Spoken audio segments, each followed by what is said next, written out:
네, 어제 예고해드린 대로 민주당 선대위 공명선거법률지원부단장인 박준태 의원 모시고 이야기 나눠보겠습니다. 어서 오십시오. 예, 안녕하십니까. 예. 자, 민주당은 좀 화가 많이 나신 것 같습니다. 사법부의 선거 개입, 사법 쿠데타라고까지 말씀하시는데 좀 근거가 무엇일까요? 예. 저 사건이 신속 재판의 필요성 인정은 합니다. 그렇지만은 저 6만 페이지에 이르는 저 사건이 사건 배당 9일 만에 선고가 됐고 예. 이틀 만에 그 전에 주문에 대한 합의가 있었던 것입니다. 과연 기록을 읽어볼 시간이나 있었을까요?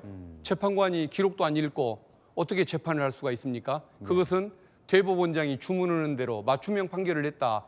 이 정도로밖에 저는 볼 수가 없는 것 같습니다. 그래서 정말 그 각본을 미리 짜놓고 아하. 그 설교대회에 따라서 예. 어떤 날림 공사를 했던 사건이라고 저는 보고 싶고 예. 그래서 저는 그 오늘 국회에서도 그런 질문을 했습니다마는 이승만 대통령 시절에 우리 조봉암 예. 진보당 그 당수에 대해서 사법살인을 저질렀지 않습니까? 정쟁에 대해서 예. 그 이후로 대법원이 이런 저질렀던 최악의 그 다음가는 그 대선 개입 사건이다. 저는 그렇게 규정을 하고 싶고 그래서 사법 쿠데타라고 얘기를 하는 것입니다. 그러니까 조희대 대법원장이 정치적인 뭔가 의도가 있는 판결이었다 이렇게 보시는군요. 정치적인 의도였을지 아니면 그분의 보수 수구적인 성향에 반로였을지 저는 그것까지는 알지는 못하지만은 그것은 그 이재명 그 후보에 대한 적대감이 없이는 저런 판결이 나올 수가 없다.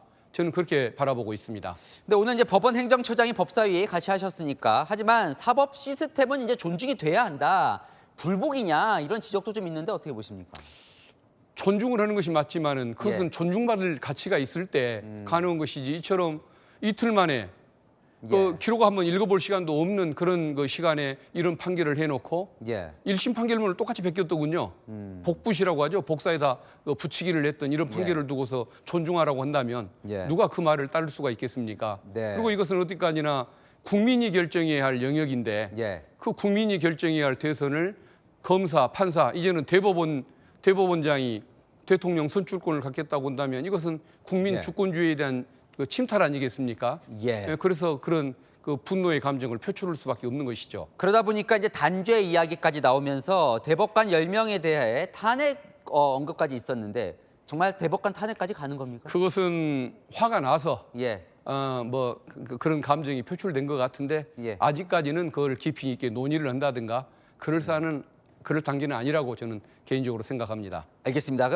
또 하나 이제 좀 눈길을 발언을 하셔서 최상목 어제 경제부총리에 대해서 이제 탄핵을 하려고 하다가 이제 사퇴를 하면서 이제 됐는데 이런 말씀하셨어요. 오히려 그 사람들은 자리에 없는 게 나라의 보탬이 된다. 일각에서는 국정 마비시키는 거 아니냐 이런 비판인데 완전히 받아치셨습니다. 저는 사실 그렇게 보는 이유가 내란의 시기에 탄핵의 시기에 직무대행을 맡아가지고 한 일이 없지 않습니까? 했어야 할 일을 안 했고 하지 말라는 일만 골라서 했습니다. 그리고 이제 와서 트럼프와의 관세 협상, 통상 협상 문제도 다음 정부에게 넘기면은 시간을 버는 우리에게 더 유리한 것 아니겠습니까? 그런데도 저렇게 굳고 빨리 추진하겠다는 것이 뭐냐?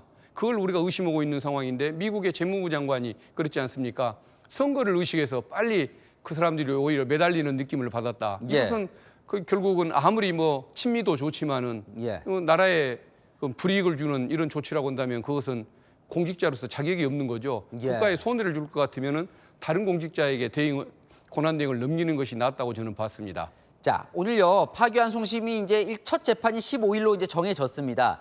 그러면요 일단 대선 전에 완전히 대법원까지 최종 판결은 못 나오는 건가요? 그렇습니다. 아예 불가능한 일단은 거예요. 고법의 재판 기간이 있어야 하고 그리고 또 그 재상고를 하는 이런 과정이 있기 때문에 6월 3일 이전에 재판 결과가 나오고 확정이 된다는 것은 물리적으로 불가능한 것 같습니다.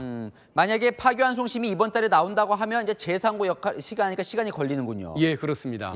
자, 그 이후 이제 상황을 그러다 보면 국민의힘은 그렇게 되면 대통령이 되더라도 재판은 진행돼야 한다 이렇게 주장을 하고 있거든요. 그런데 헌법학계 통설이 그걸 재판은 중단돼야 맞다라고 헌법학계 통설이 그렇습니다. 학자들. 그런데 그것을 밀어붙인다라고 얘기한다면 그것은 어떤 민주진영에 대한 적대감으로밖에는 해석이 안 되는 것이겠죠.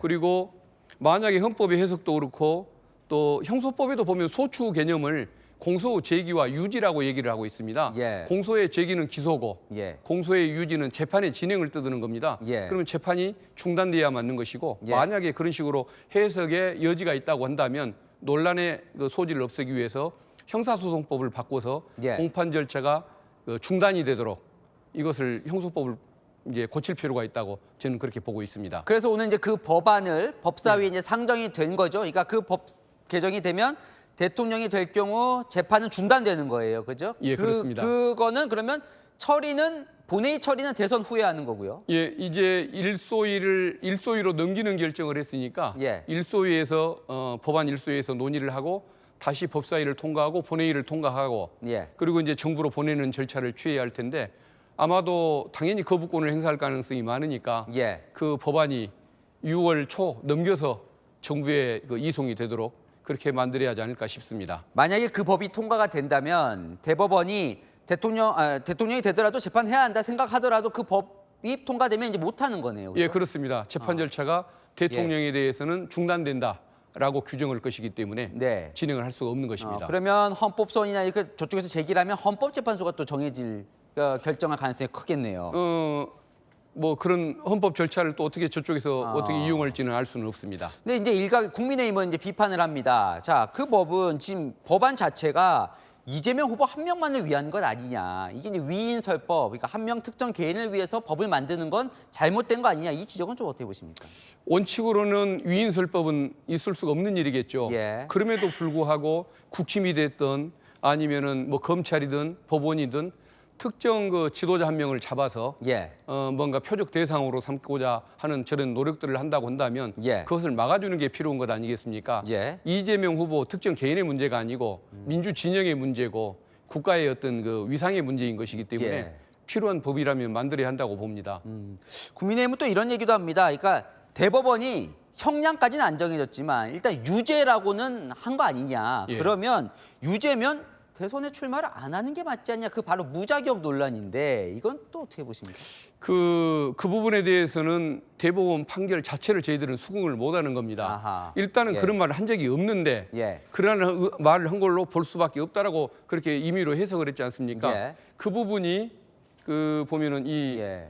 죄형 법정주의나 예. 의심스러울 때는 피고인의 이익으로 해야 한다라는 예. 이 원칙을 어긴 것이라고 어제 예. 소수 그 대법관들이 직접 이렇게 판결문에다가 예. 그냥 그 어떤 그 분한 감정을 표현할 정도로 네. 이렇게 써놨지 않습니까? 예. 대법관 내에서 볼 때도 이건 죄형 법정주의를 어기는 것인데 이 재판 결과를 저희들은 인정할 수가 없는 것입니다. 예. 다수라고 해서 항상 옳은 건 아니지 않습니까? 예. 그렇기 때문에 이것은 결과를 인정할 수 없다는 것이고 그다음에 지금 이 사건을 보는 사태의 본질을 보는 태도가 잘못된 게 예. 이것은 이재명 대표가 거짓말 한 적이 있냐 없냐 하는 이재명 후보의 어떤 사법 리스크 문제가 아니고 예.